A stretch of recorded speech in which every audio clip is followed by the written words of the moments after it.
After mulling it over, you decide on healing the man in front of you. You see his wounds begin to slowly stitch themselves back together, but the man still remains gravely pale and unconscious.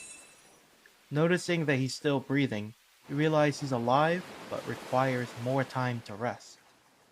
You head back to the seaside cavern, taking extra time to avoid running into Marin again.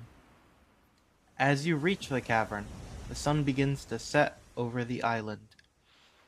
As the sky darkens, the cavern begins to emit a faint glow. Upon further inspection, you notice some of the moss is responsible for this new light source, its bioluminescence property causing the inside of this cave to be filled with a dim blue light. Foregoing sleep, you decide to keep watch as the entrance to the cavern is still wide open. Using some oil and the driest cloth you can find, you start a small fire to keep you warm and dry out the waterlogged scroll. A few hours pass uneventfully, but suddenly, out of nowhere, a bright neon green glow stretches from out beyond the cavern entrance. Putting out the fire and carefully sneaking closer, you try and get a better look.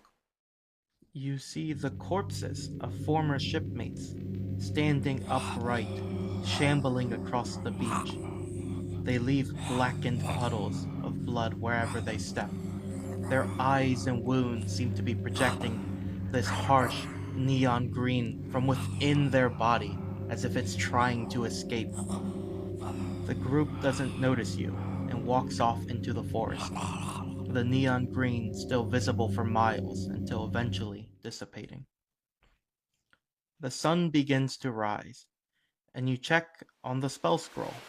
It's much more legible now, and you can feel the faintest pulse of magic coming from it. Looking it over, you can discern it's a second level spell stored within, but you don't recognize which one specifically.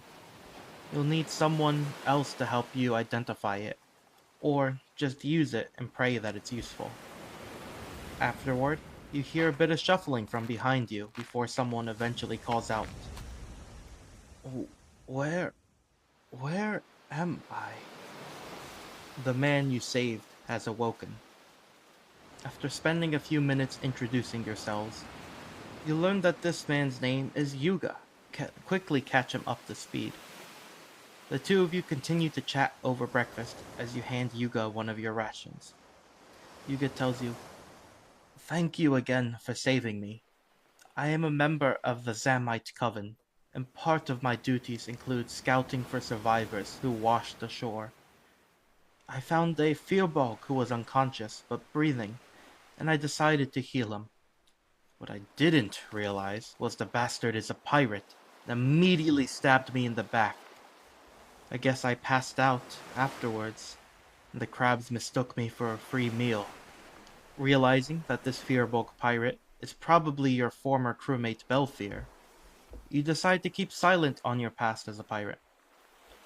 Yuga begins talking once again. Once we have finished here, I can take you back to the Zamite Coven if you'd like. The Zamites are originally native to this island, and they take in those who have washed ashore, teaching them how to live off the land, give them the best chance at survival. The place is a lot more dangerous than it seems. Your best bet would be to come with us. You take a moment to think about your response.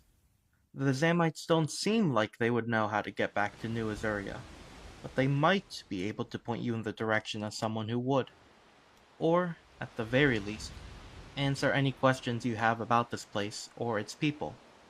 On the other hand, if this whole coven shares Yuga's hatred of pirates, you risk being discovered and potentially facing their anger. What should you do?